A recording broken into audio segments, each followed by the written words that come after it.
Hey guys, Omni here. Welcome back for episode 3 of The Witcher Blood Origins. We are now up to 6 party members on our quest for revenge. Oh man, and we left off with the gang learning that we can use the monoliths to fast travel, but that didn't go according to plan as they ended up in a realm full of interesting creatures and 2 moons as they are being chased by a giant white anglerfish centipede thing. And that's where we left off.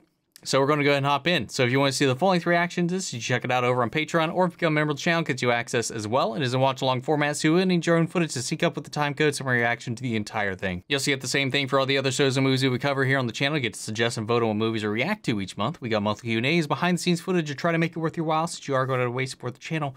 But of course, I know I'm never going to do that. And a simple way you can help us out is just by liking, commenting, subscribing, sharing these videos, because it really does go a long way with helping us grow here on the YouTubes. But with that all said and out of the way, guys, let's go ahead and hop into Episode 3 of Warriors, Wakes, and Wondrous Worlds. Here we go.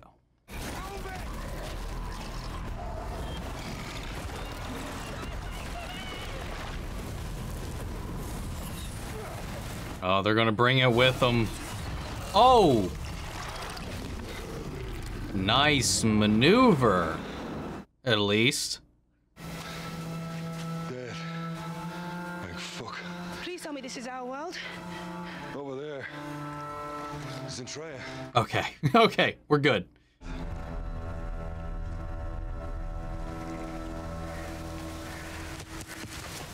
The hell? The fuck?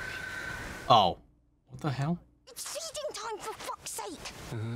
Godhead mushrooms. I'm not high, you elven shitweasel. There. Oh! Is this roaming around? Come with me if you want to live. Really? It's got like dragonfly wings. Lark, Raven, and then the tooth necklace. It's like the growing fellowship. Till Gwen said there was something special about you lot. Gwen? Saved by her talking hammer. I'm not usually one to gush over elves, but it's an honor to feed the lot. Heard you killed 100 soldiers in Dead Wood after those Golden Empire wank stains burned down a dwarven bank. Stories are spreading. Honestly, we've no idea how to kill it. We barely escaped a monster a tenth its size earlier. Why don't we poison a sheep and feed it to it? It's not a bad idea, assuming poison works. Could work. What if we could create our own beast to fight and kill it? Oh yeah, I completely forgot the whole point of the show. Witchers. I merged the beast's biological essence with mine to gain its strength and power, but I can't do it alone. We were trying to save her. No, she died. And then we brought her back. Whatever we brought back to life, that thing wasn't her. Full Metal Alchemist. Full Metal Alchemist. Full Metal Alchemist. Full Metal Alchemist. So they tried to do whatever they did in the past to bring their mother back to life or something of the sort. That's what I gather from it.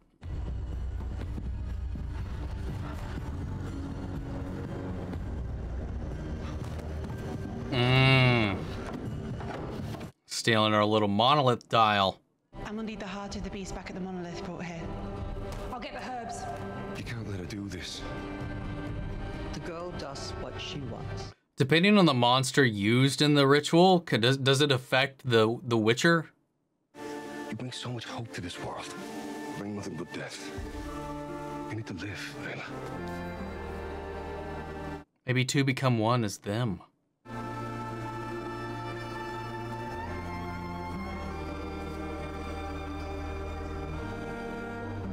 Oh God. Who will take the elixir? I'm going to do it. You know I'm probably dying tomorrow, right? So where's my fucking weight, you sad bunch of horsens? Where did you get all this from? The fuck? There is no secret entrance. And even if there was, I'd have found it and shut it down myself. So we're gonna have to fight our way inside the walls of Zentreya. Without cell swords. Every time I think I've suffered the last fool, another lands in front of me. Damn. How, that's some key information we probably should have had up until this point.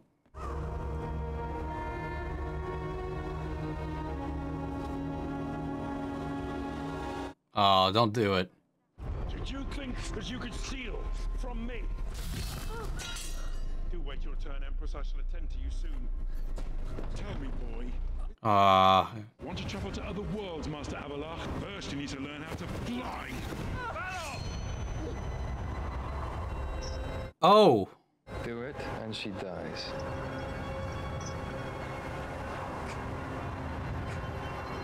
The tables have turned. Don't. But he's gonna have to sacrifice her for his chaos magic. Why does your hammer have a name? Gwen. She was the fairest dwarf you ever did see. Right, big baps. So I went up in the Corrith Mountains and mined myself some fine ore, smelted it down, and added my sweet Gwen's ashes to it. Me and Gwen went hunting. Her ashes were literally melded into the hammer itself. And she sees all that you have done. Somehow she sees good in you. Aw, we're getting to know them a little bit. A little bit. I wish we'd been born under the same star. Don't forget me.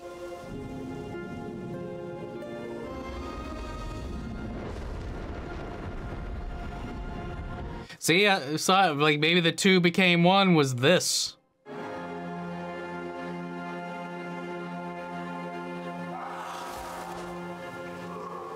Oh, yep. That's him being, he didn't, after that song, he couldn't let it happen to her. If we stop this now, he will die. Time down! I'm here. It's me. I'm here. He was all but a witcher already, basically. Like, his whole conversation was like, this is all I have.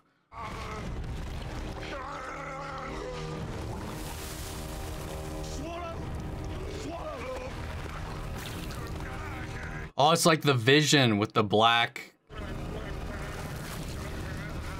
oil he was drowning in. This trial of the grasses began to take its brutal toll on Fial. The young empress was about to realize her grand ambition, taking control of the key to... Oh, and her dumbass is going to be, what in the world is that get up? Yeah, she's going to be the one that fucking unleashes hell on this planet, man. Any punishment. You choose death over losing face. I'll take care of it. Ready your scouting party. It's really world domination is like her whole plan to fix everything. How much longer? Everything so far has been to prepare him for the procedure. This wasn't the procedure.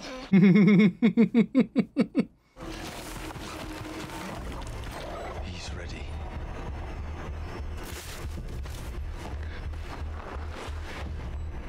How did they practice this before? Lend me your power. Mother Clay, hear my plea. Lend me your power. Ugh. Lend me your power.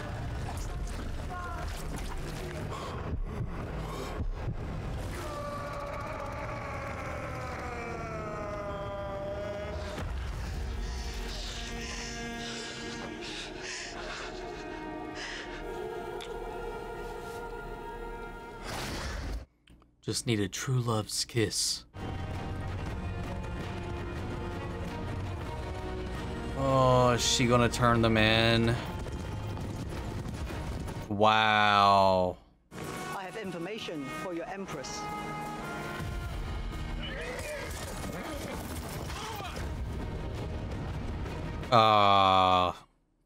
Why? Had he not lied about the fucking entrance, this might be a different situation. Your markings. The sword Ghost type. I've seen drawings in the tomes of... she's looking for that scabbard. In exchange for Fial, you will return my tribe's sacred blade. Finally, I require 50 of your Golden Empire soldiers to help bring him in alive. I doubt he'll be keen to see you again on your terms. Make it so. Empress. Damn, man. She made out like a thief. I'm hoping this is all just a ploy to, like, scout everything and to get him in. I want to destroy everything.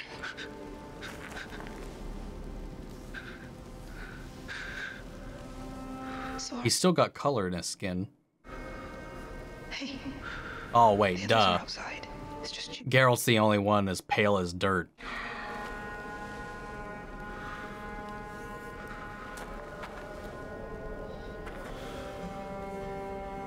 Everybody handles the mutation differently from what I recall. I die for you, Ayla. Oh! Oh! Oh!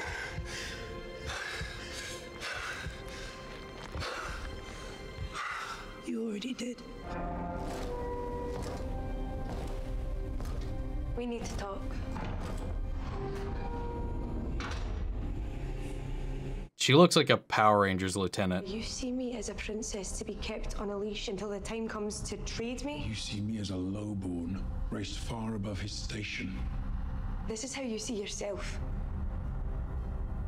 I see you Ooh. as a singular genius capable of so much more than the box my father put you in. I only ask that Damn. you see me the same. Oh god, these two become like a power duo. And shape the future of Elfkind together. And there must be something better than this. I know it's for us, but I keep thinking, shouldn't they be speaking Elvish? But you must release Fenric. I still need her as my apprentice. It's a sacrifice. Of course. You can't trust this bitch. The Yeoh who emerged from that cave was not the same as the one who had entered. The energy that shifted in the air around him was nothing any of them had ever felt. Oh. Not bad. Then let's get on with it. No time to waste.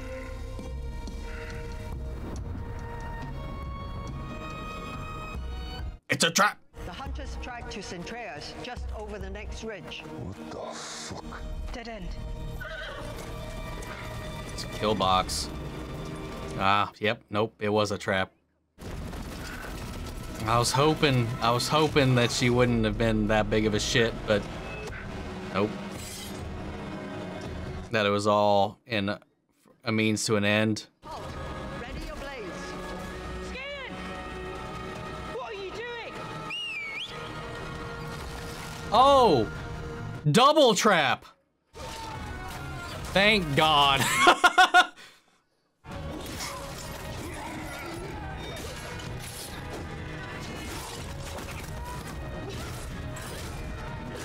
God, that fucking hurts my knees. Seeing that hammer clash into him. Did we just win? Not quite.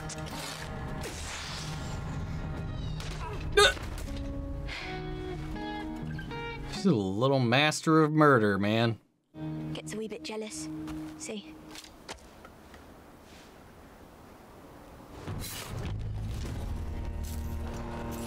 Now they have disguises. Ayla of Raventine. Meet Asrock One Nut. It's just I thought one nut. We have our way into the city and our sellswords. Now the Seven had the blades they needed behind them. They stood a fighting chance. Now the 7 have become a shit ton. Hey, she never did the 6 became 7 thing. I just realized that. How dare you? She did, I completely missed it. Zachary and I will destroy the monolith. Merwin's mine.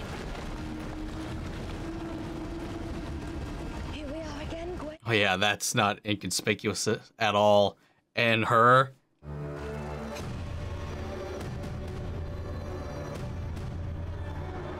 This isn't gonna work. Oh, he's freaking out.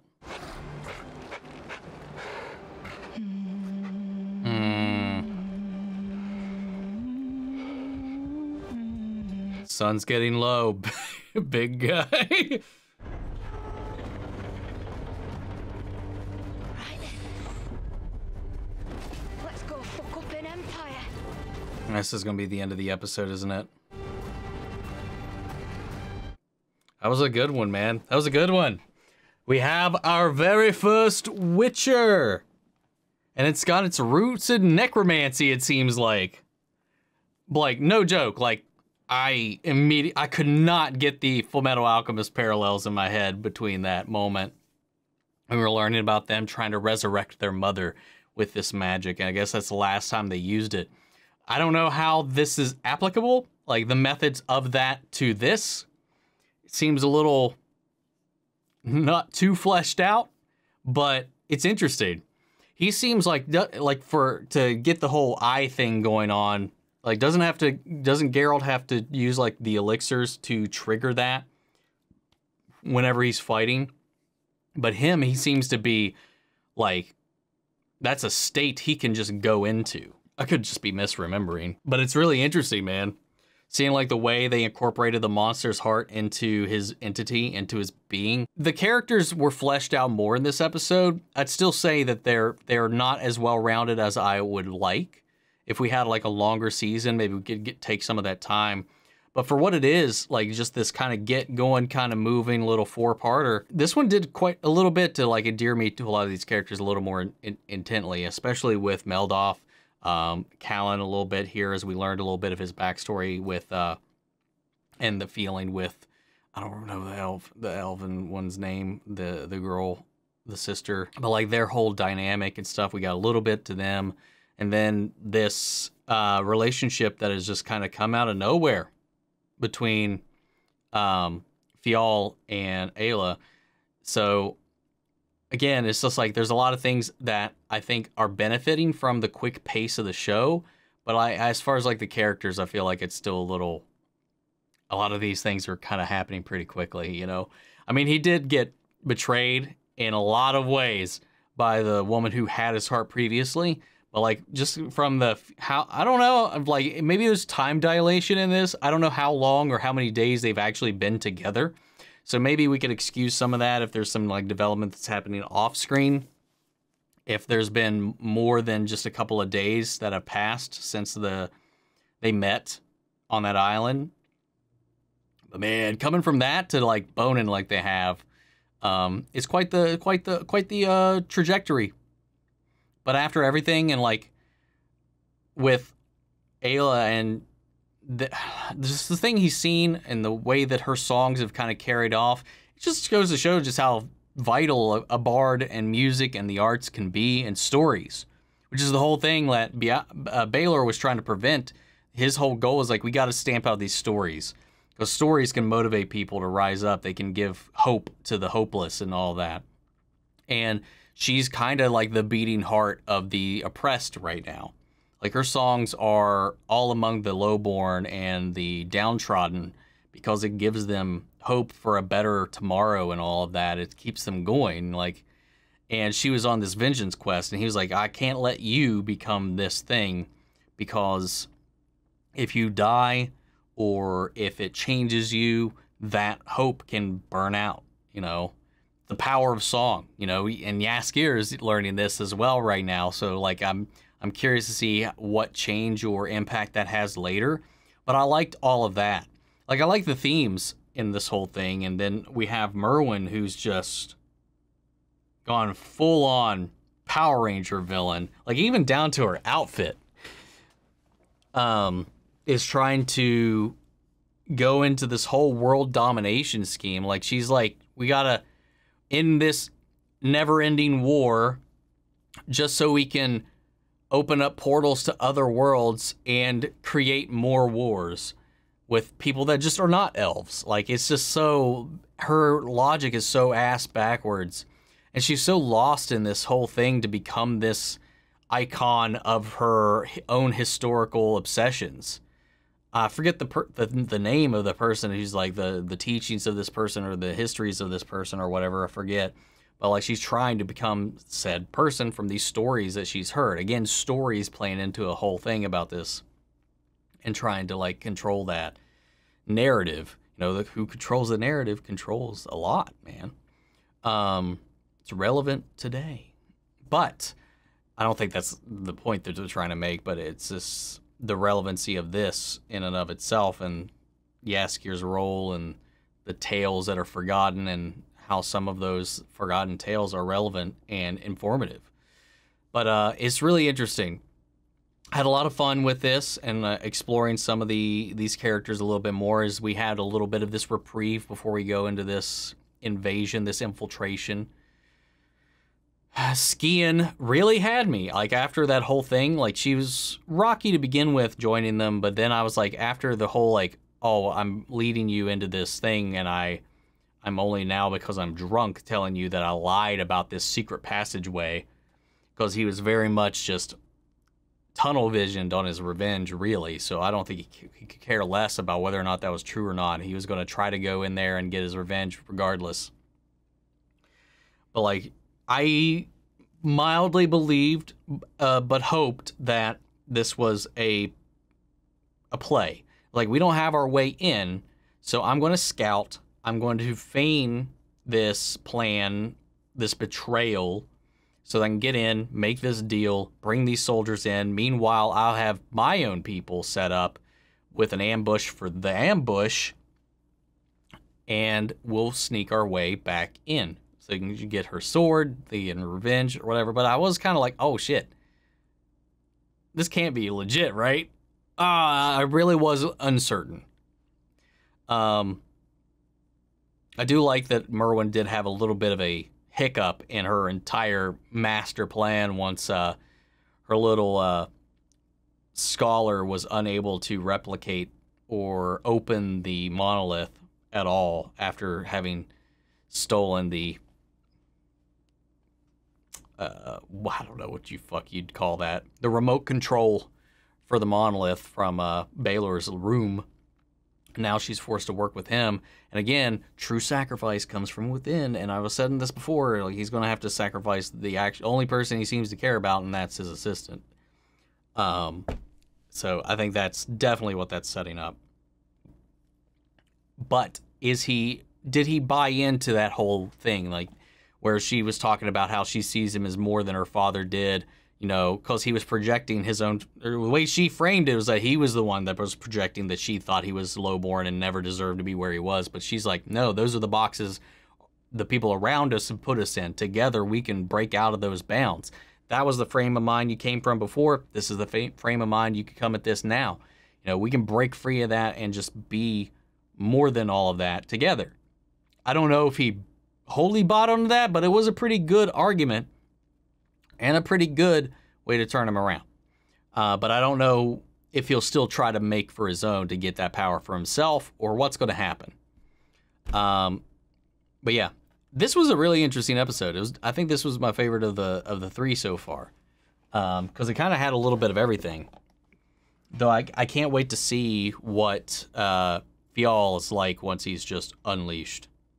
Like, is he going to be similar to what we've seen before, or is it going to be a little bit different because he's like the first Witcher, the first combination of one of these things, and it's not like this practice that's been diluted and altered over time because, you know, I don't think the method that they use now to create Witchers is the exact same as it was then. So I don't know. I'm curious. I actually quite enjoyed most of this. Pretty much, I don't really have too many faults with this episode. That's not a fault with the overall series so far. But we also learned that the monoliths were they created by the dwarves, or were they just manifested by the dwarves or used by the dwarves? Or they just always exist here in this plane? Again, we're not really touching on that a lot at all. I mean, all we've learned is that they are not a result of the conjunction of spheres from the collision of these worlds. So, like, that's the only thing that we've learned about them, really, and they act as waypoints to one another and gateways to other worlds. Aside from that, we just learned that the dwarves, if they didn't create them, at least had control over them until the oppression of the elves really started to sweep in, and they used them to... Elves in this are very much just humans. Until humans show up, and then they're the oppressed, and now once the world's turned against them, now they're all like, we. But it's like a vicious cycle of those in power, you know. They are like in the current day in Witcher, they are effectively seen as like the dwarves are seen here. Humans have just came in and taken power over the world that they've lived in and put them down into that pedestal and taken all that power away from them. So it's kind of like this vicious cycle in a way. I like that aspect of it. But anyway, I kind of trailed off there. But that the dwarves used it to keep their lands fertile. They were these things that kept the land rife with bounty, with food, with produce. And since the elves have taken them hold, they've been corrupted, and now famine runs rampant in the world. Like many things get tainted when it's taken away. I don't know. It's really interesting. But guys, what did you think of the episode? Sound off in the comments. Let me know your thoughts down below. We'll carry on the conversation after the video. Or if you want to see the full length reaction, check it out over on Patreon, or if you become a member of the channel, it gets you access as well. And speaking of before we go, I want to shout out our channel legends, Batey, Share, Ryan, Karen, Philly Vane, York, Scott, Margaret Grace, Melita, Robert, Anguiano, Raven McGann, Jeffrey Hale, M. Sephiroth, and Jay Kuntrell. Thank you guys so much for continued support. But that's it for this video, guys, and I'll see you all in the next one. Take care, everybody.